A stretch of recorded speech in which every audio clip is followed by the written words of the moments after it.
জয় হিন্দ, জয় Bharat. Dear viewers, আপনারাও নিশ্চয়ই জানেন যে রিসেন্টলি ভারতের জাতীয় নিরাপত্তা উপদেষ্টা অজিত দোভাল পশ্চিমবঙ্গ সফরে এসেছিলেন এবং সফর শেষে দিল্লিতে ফিরে গিয়ে তিনি পশ্চিমবঙ্গ নিয়ে যে ভয়ঙ্কর রিপোর্টটা দিয়েছেন তাতে পূর্ব ভারতের আভ্যন্তরীণ নিরাপত্তা নিয়ে চরম উদ্বেগে পড়ে গেছে কেন্দ্র। কারণ কানাঘোষা শোনা যাচ্ছে যে এবার পশ্চিমবঙ্গেও আইসিসের নেটওয়ার্ক অ্যাক্টিভ হয়ে উঠেছে। শুধু তাই নয়, পশ্চিমবঙ্গেও নাকি ইসলামিক খিলাফত প্রতিষ্ঠার ষড়যন্ত্র চলছে। আর তাই আজকের এই ভিডিওটাতে আমরা জানবো যে পশ্চিমবঙ্গে কি এমন ঘটেছে যে ভারতের জাতীয় নিরাপত্তা উপদেষ্টা অজিত দোভালকে স্বয়ং পশ্চিমবঙ্গে আসতে হলো, আর ফিরে গিয়ে তিনি এমন কি রিপোর্ট করলেন যাতে রীতিমতো উদ্বিগ্ন হয়ে উঠেছে কেন্দ্র এবং ইসলামিক খিলাফত প্রতিষ্ঠার ষড়যন্ত্রের এই সম্ভাব্য বিপদ থেকে পূর্ব ভারতকে রক্ষা করতে কেন্দ্র সরকারের পক্ষ থেকেই বা কি পদক্ষেপ নেওয়া হয়েছে, এর সবটাই জানবো আজকের এই ভিডিওটাতে। ভিডিওটা শেষ অবধি দেখুন, কারণ আজকের এই ভিডিওটাতে আমি এমন সব গোপন তথ্য শেয়ার করতে যাচ্ছি যেগুলো শুনলে আপনিও চমকে উঠবেন। তো চলুন শুরু থেকে শুরু করি। দেখুন, ভারতের জাতীয় নিরাপত্তা উপদেষ্টা অজিত দোভালের সম্প্রতি পশ্চিমবঙ্গ সফরের প্রধান কারণ হলো পূর্ব ভারতের 4টি বাংলা ভাষাভাষী রাজ্য আসাম, ত্রিপুরা, মেঘালয় এবং পশ্চিমবঙ্গে ইসলামিক খিলাফত প্রতিষ্ঠার লক্ষ্যে ইসলামিক স্টেট সক্রিয় হয়ে উঠেছে। ভারতের ইন্টেলিজেন্স দীর্ঘদিন ধরেই পূর্ব ভারতের একটা মিডিয়া নেটওয়ার্ক যার নাম আল তামকিন মিডিয়া এর ওপরে নজরদারি চালাচ্ছিল। এই নেটওয়ার্কটি মূলত পশ্চিমবঙ্গ, আসাম, ত্রিপুরা এবং মেঘালয় বাংলা ভাষাভাষী এই 4 রাজ্য থেকে চালানো হয়। সম্প্রতি এই অর্গানাইজেশন উর্দু ভাষায় কিছু প্যাম্পলেট প্রকাশ করেছে এবং ফেসবুক পোস্টে কিছু পিডিএফ শেয়ার করেছে যেখানে তারা পূর্ব ভারতে ইসলামিক স্টেট প্রতিষ্ঠার ডাক দিয়েছে। এই প্যাম্পলেটে যে বিচ্ছিন্নতাবাদ এবং জিহাদি আদর্শের কথা বলা আছে সেটা ভারতের আভ্যন্তরীণ নিরাপত্তার জন্য রীতিমতো হুমকি। এখন এই অবধি শুনে অনেকেই হয়তো বলতে পারেন যে আমি মন গড়া কথা বলছি, তাই আমার দায়িত্ব রেফারেন্স দিয়ে কথা বলা। দেখুন, ইন্টারন্যাশনাল নিউজ পোর্টাল গ্লোবাল নেটওয়ার্কের 16 মে 2025-এর রিপোর্টে লেখা হয়েছে, on 15 February 2025 the Bengali language Islamic state supportive Al Tamkin Media Foundation created a room on Element. Al Tamkin Media is an unofficial media outlet that spreads Islamic State propaganda online targeting the Bengali-speaking community. মানে global নেটওয়ার্কের মে 15, 2025-এর রিপোর্টে বলা হয়েছে যে আল তামকিন media নামে একটা গোষ্ঠী যা বাংলা ভাষায় ইসলামিক স্টেট সমর্থনকে প্রচার করে এবং এই মিডিয়া দীর্ঘ সময় ধরে বেঙ্গলি স্পিকিং অঞ্চলে ইসলামিক স্টেট গঠন করার জন্য প্রচার চালাচ্ছে। রিপোর্টে আরও বলা হয়েছে, আল তামকিন and its online presence have existed for several years. The group has posts on Facebook dating back to the early at 2022. However, beginning in February and March 2025, the group began to expand onto new social media platform where it did not previously have a presence. মানে আল তামকিনের online উপস্থিতি বহু বছর ধরেই বিদ্যমান। এই গোষ্ঠীর ফেসবুকে 2022 সাল থেকে পোস্ট রয়েছে, তবে 2025 সালের ফেব্রুয়ারি এবং মার্চ মাস থেকে এই গোষ্ঠী এমন নতুন সোশ্যাল মিডিয়া প্ল্যাটফর্মে তাদের কার্যক্রম সম্প্রসারণ করেছে যে আগে সেখানে তাদের উপস্থিতি ছিল না। দেখুন, এই যে ফেসবুক পোস্টগুলো আপনি এই ওয়েবসাইটে দেখতে পাচ্ছেন, আপনারাও খুলে দেখতে পারেন, আমি লিংক দিয়ে দেবো ডেসক্রিপশন বক্সে। ফেসবুকে কীরকম পোস্ট দেওয়া হয়েছে সেটাও কিন্তু এই নিউজ পোর্টালে স্পষ্টভাবে প্রকাশ করা হয়েছে। ফেসবুকে বাংলাভাষী মুসলিম যুবকদের ইসলামিক স্টেটের আদর্শে মগজ ধুলাই করবার জন্য ঠিক এই রকমের পোস্ট করা হচ্ছে। ছবিতে আপনারা দেখতে পাচ্ছেন, এখানে লেখা রয়েছে একেবারে স্পষ্ট বাংলায়। কি লেখা রয়েছে? খিলাফতের সৈনিকগণ গতকাল বোনো অঞ্চলে ইজগি শহরে মুরদাত নাইজেরিয়ান সেনাবাহিনীর একটা ব্যারাক লক্ষ্য করে মেশিন গান দ্বারা আক্রমণ করেন, যার ফলে একজন সেনা সদস্য নিহত হয় এবং বাকিরা পালিয়ে যায়। অতঃপর তারা অস্ত্র এবং গোলা বারুদ গনিমত হিসাবে গ্রহণ করেন, গনিমতের মাল হিসাবে আর কি। এর নিচে লেখা রয়েছে, বট চ্যানেলে যুক্ত হতে লিঙ্কে ক্লিক করুন। টেলিগ্রাম, জেমস্পেস, সিমপ্লেক্স এবং এলিমেন্ট, এই 5টা চ্যানেলের নাম কিন্তু রয়েছে। এখানে আমি লিঙ্কগুলোকে ঢেকে দিয়েছি। তবে এই যে কটা চ্যানেল, এগুলো সবগুলোই খুব গোপন সোশ্যাল মিডিয়া চ্যানেল। আপনারা এর মধ্যে টেলিগ্রাম ছাড়া বাকিগুলোর নাম শুনেছেন বলে মনে হয় না। এর মাধ্যমে তারা বাংলাভাষী মুসলিম যুবকদের মগজ ধোলাই করে ইসলামিক স্টেটে যোগ দেওয়ার জন্য উদ্বুদ্ধ করছেন। আশা করি বিষয়টার গভীরতা আপনারা অনুধাবন করতে পারলেন।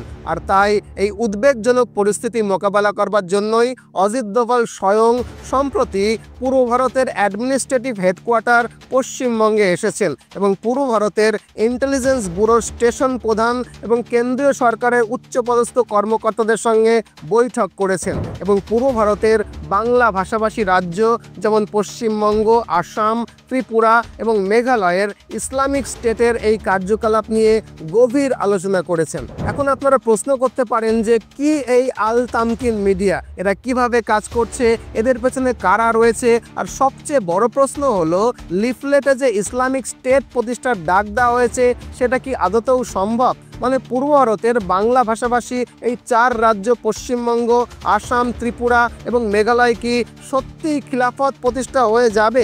এই পুরো বিষয়টা বুঝতে গেলে আমাদের ফিরে তাকাতে হবে 2014 সালের দিকে, যখন Islamic state of Iraq and Syria মানে ISIS গঠিত হয়েছিল। 2014 সালে Islamic state of Iraq and Syria ISIS গঠিত হওয়ার পর থেকেই এই সংগঠনটি বিশ্বব্যাপী একটা ইসলামিক খিলাফত প্রতিষ্ঠার লক্ষ্যে কাজ করতে শুরু করে।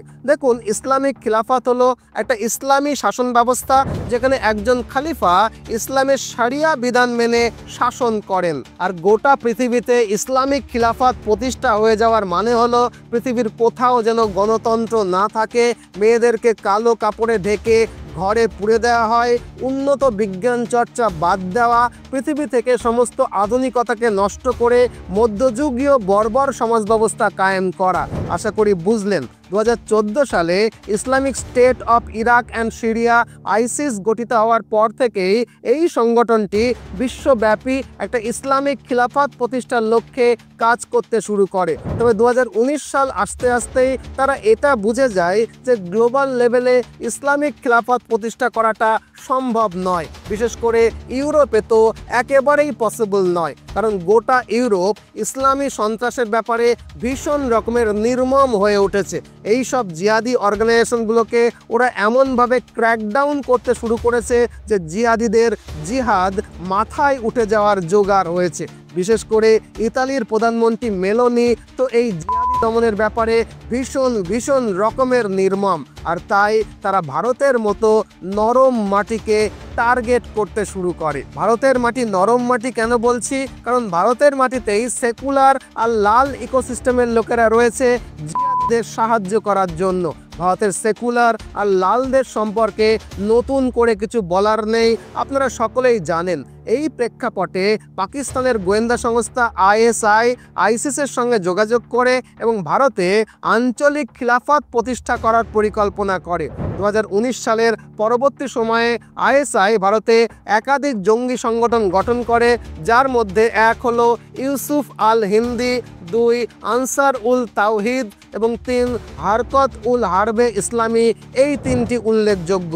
এই সংগঠনগুলো সরাসরি ISI পাকিস্তানের তত্ত্বাবধানে কাজ করত এবং ভারতে ইসলামিক স্টেটের আঞ্চলিক শাখা হিসাবে পরিচালিত হতো। তবে 2019-20 সাল থেকে এই গ্রুপগুলো সক্রিয়ভাবে তাদের কার্যক্রম শুরু করে। পরবর্তী ধাপে ISI পশ্চিমবঙ্গ, মহারাষ্ট্র, উত্তরপ্রদেশ, বিহার এবং আসামে তাদের শাখা স্থাপনের চেষ্টা চালায়। ইউসুফ আল হিন্দি, আনসার উল তাওহিদ এবং হারকত উল হারবে ইসলামী এই সংগঠনগুলো বাংলা, মহারাষ্ট্র, উত্তরপ্রদেশ, বিহার, আসাম সহ বিভিন্ন রাজ্যে তাদের ছোট ছোট স্লিপার সেল তৈরি করার কাজ শুরু করে। আর 2023 সালের মধ্যে এই সবকটা রাজ্যে তাদের স্লিপার সেল তৈরি হয়ে যায়। আর এরকমই একটা স্লিপার সেল হলো আল তামকিন বা আল বাংলা মিডিয়া। এই স্লিপার সেলের মাধ্যমে পশ্চিমবঙ্গকে কেন্দ্র করে করে আসাম, ত্রিপুরা এবং উত্তর পূর্ব ভারতের অন্যান্য রাজ্যে ছোট ছোট স্লিপার সেল গঠন করা হচ্ছে, যার উদ্দেশ্য হলো ধীরে ধীরে পুরো উত্তর পূর্ব ভারতে ইসলামিক খিলাফতকে প্রতিষ্ঠা করা।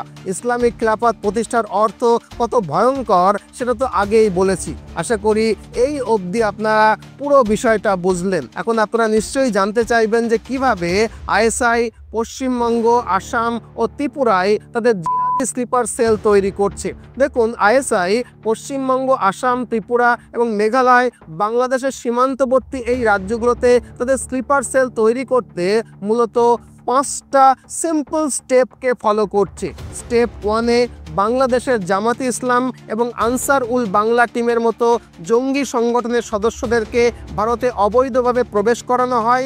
এরা মূলত মালদা, মুর্শিদাবাদ, উত্তর 24 পরগনা এবং নদিয়াতে এসে বসবাস শুরু করে। এরা ভারতে এসে ফল বিক্রি, হকারি বা গ্যারেজে কাজের মতো ছোটোখাটো কাজ করে এবং ফেক ডকুমেন্ট বানিয়ে আরও বেশি বাংলাদেশি জিহাদিদেরকে ভারতে নিয়ে আসে। তারপর ধীরে ধীরে জায়গায় জায়গায় ছোট ছোট ঘরোয়া মিটিং করে ইসলামিক খিলাফতের বিষয়ে লোকজনকে মোটিভেট করে এবং এর সাথে সাথে কিছু স্থানীয় অপরাধ চক্র এবং মাদ্রাসা ভিত্তিক চরমপন্থী সংগঠনের মাধ্যমে তরুণদেরকে প্রলুব্ধ করে এবং ধীরে ধীরে দলে ভারী হয়ে ওঠে। এবং স্টেপ 2-তে কিছু কিছু চরমপন্থী মাদ্রাসা এবং র্যাডিক্যাল ইসলামিক প্রতিষ্ঠানগুলোর মাধ্যমে চরমপন্থার বীজ বপন করা হয়। কিছু বিদেশি ইসলামিক প্রচারক ভারতীয় ভিসা নিয়ে ঢুকে এই চরমপন্থী মতাদর্শ ছড়ানোর কাজটা করে। তাছাড়া সোশ্যাল মিডিয়া যেমন হোয়াটসঅ্যাপ, টেলিগ্রাম, ফেসবুক, ইউটিউব ব্যবহার করে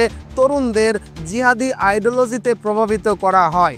এরপর স্টেপ 3-তে এই কাজে ফান্ডিংকে বাড়ানো হয়। মূলত হাওলা রুটের মাধ্যমে পাকিস্তান এবং মধ্যপ্রাচ্য থেকে টাকা আসে। তাছাড়া বাংলাদেশি ও রোহিঙ্গা অনুপ্রবেশকারীদের মানব পাচার এবং মাদক ব্যবসার মাধ্যমেও ফান্ডিং করা হয়। কখনো কখনো ফেক এনজিও খুলেও বিদেশি অনুদানের মাধ্যমে উগ্রপন্থীদের কাছে টাকা আসে। এরপরে স্টেপ 4-এ এই জিহাদিরা এই রাজ্যগুলোর স্থানীয় রাজনৈতিক এবং প্রশাসনিক দুর্বলতাকে কাজে লাগায়। মানে সীমান্ত এলাকায় কিছু দুর্নীতিগ্রস্ত পুলিশ ও প্রশাসনের লোকজনকে ঘুষ দিয়ে আরও অনুপ্রবেশ ঘটাতে থাকে এবং রাজনৈতিক নেতারা ভোট ব্যাংকের স্বার্থে এই চরমপন্থী অনুপ্রবেশকারীদেরকে আশ্রয় দেয়। আর যদি কখনো এটা মিডিয়া বা প্রশাসনিক তদন্তের আওতায় চলেও আসে, তাহলে প্রশাসনের মধ্যে আগে থেকেই থাকা কিছু সফট ইসলামিস্ট এই তদন্ত প্রক্রিয়াকে স্লো করে দেওয়ার জন্য জান প্রাণ লাগিয়ে দেয়। আর স্টেপ 5-এ মিডিয়া বা সোশ্যাল মিডিয়ার মাধ্যমে ইসলামিক খিলাফত প্রতিষ্ঠার বিষয়টাকে প্রচার করা হয়। যেমন আল তালকিন মিডিয়া নামের এই মিডিয়া গ্রুপ, যারা এই 4 রাজ্যে সক্রিয়, এরা তরুণদের জিহাদি মতাদর্শে প্রভাবিত করছে।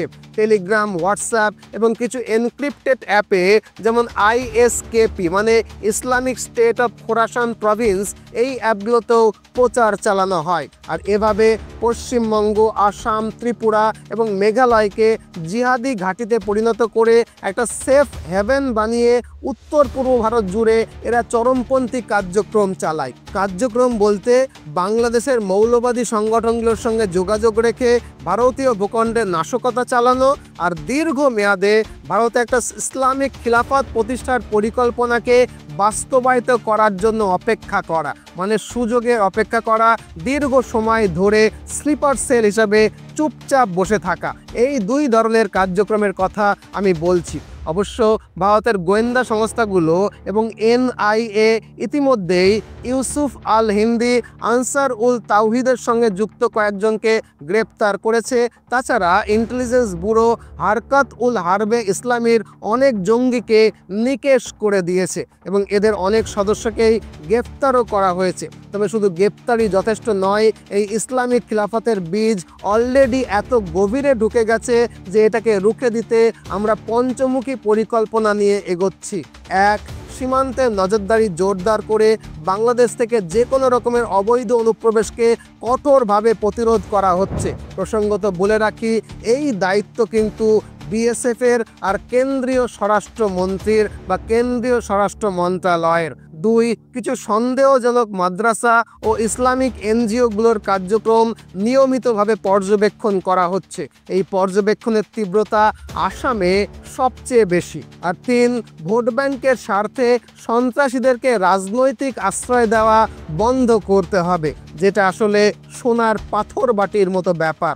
এটা বিজেপি শাসিত আসাম ও ত্রিপুরাতে পর্যন্ত হচ্ছে না। দুঃখের কথা, আর কাকেই বা বলবো। আর 4, সোশ্যাল মিডিয়ার মাধ্যমে চরমপন্থী প্রচারের বিরুদ্ধে কড়া পদক্ষেপ নেওয়া, যেটা অলরেডি নেওয়া হচ্ছে। আর এই ব্যাপারে পশ্চিমবঙ্গ পুলিশকে বিশেষ করে ধন্যবাদ দিতে হয়, কারণ 4 রাজ্যের মধ্যে পশ্চিমবঙ্গের পুলিশই কিন্তু এই বিষয়ে সবচেয়ে বেশি তৎপর। আর 5, সর্বোপরি ইসলামিক খিলাফত প্রতিষ্ঠার এই বিষয়ে সাধারণ জনগণকে সদা সর্বদা সচেতন থাকতে হবে। যদি আমরা আমাদের এলাকাতে হঠাৎ করে নতুন কাউকে দেখি, তবে তৎক্ষণাৎ সেই বিষয়ে আমাদের সচেতন হতে হবে এবং তৎক্ষণাৎ প্রশাসনকে জানাতে হবে। তবে সবচেয়ে বেশি কেন্দ্রীয় স্বরাষ্ট্র মন্ত্রককে দায়িত্ব নিতে হবে, কারণ এই সব জিহাদিগুলো পৃথিবীকে যে নরক বানাতে চায়, পৃথিবীর সভ্য সমাজের এটা আর জানতে বাকি নেই। এদের জন্য সহিষ্ণুতা, সহানুভূতি দেখানোর কোনো দরকার নেই। এদেরকে দমন করার একটাই রাস্তা, সেটা হলো ডান্ডা মেরে ঠান্ডা করার রাস্তা। ক্র্যাকডাউনকে এমনভাবে করতে হবে, এমনভাবে দমন করতে হবে যাতে বাকিরা ভয়ে সিটিয়ে থাকে। তবে পূর্ব ভারতে, বিশেষ করে পশ্চিমবঙ্গে সেকুলার আর লাল ইকোসিস্টেমের লোকেদের সংখ্যা এখনও বড় কম নয়। তাই জিহাদিদের বারবারন্ত সামলানোটা এখানে যথেষ্ট কষ্টসাধ্য। জিহাদিরা তো ভয়ঙ্কর, তবে তার থেকেও ভয়ঙ্কর সেকুলার আর লাল ইকোসিস্টেমের লোকগুলো, কারণ এরাই এদের আশ্রয়দাতা। আর এদের সংখ্যা আমাদের রাজ্যে বড় কম নয়, ভয়টা কিন্তু সেখানেই। তো এই হলো পুরো আলোচনা। আশা করি পুরো বিষয়টা যুক্তি এবং রেফারেন্স দিয়ে আপনাদেরকে বোঝাতে পারলাম। এখন ভিডিওর শেষে এসে একটা প্রশ্ন, আপনি কি মনে করেন যে পূর্ব ভারতে ইসলামিক স্টেট প্রতিষ্ঠার প্রচেষ্টা কি সত্যি সফল হতে পারে? কমেন্ট বক্সে আপনার মূল্যবান মতামত জানাতে ভুলবেন না। আর ভিডিওটা ভালো লাগলে নিশ্চয়ই একটা লাইক করবেন, যাতে আরও অনেকের কাছে ইউটিউব এই ভিডিওটাকে পাঠায় বা রেকমেন্ড করে। আর আমি যখন সাহস করে এই ভিডিওটা বানাতে পেরেছি, আশা করব হোয়াটসঅ্যাপে এবং সোশ্যাল মিডিয়াতে আপনারাও সাহস করে এটাকে শেয়ার করবেন। নতুন ভিডিও নিয়ে আবারও দেখা হবে। ততদিনে ভালো থাকবেন, সুস্থ থাকবেন, সদা সর্বদা ভারতের পক্ষে থাকবেন। জয় হিন্দ, জয় ভারত।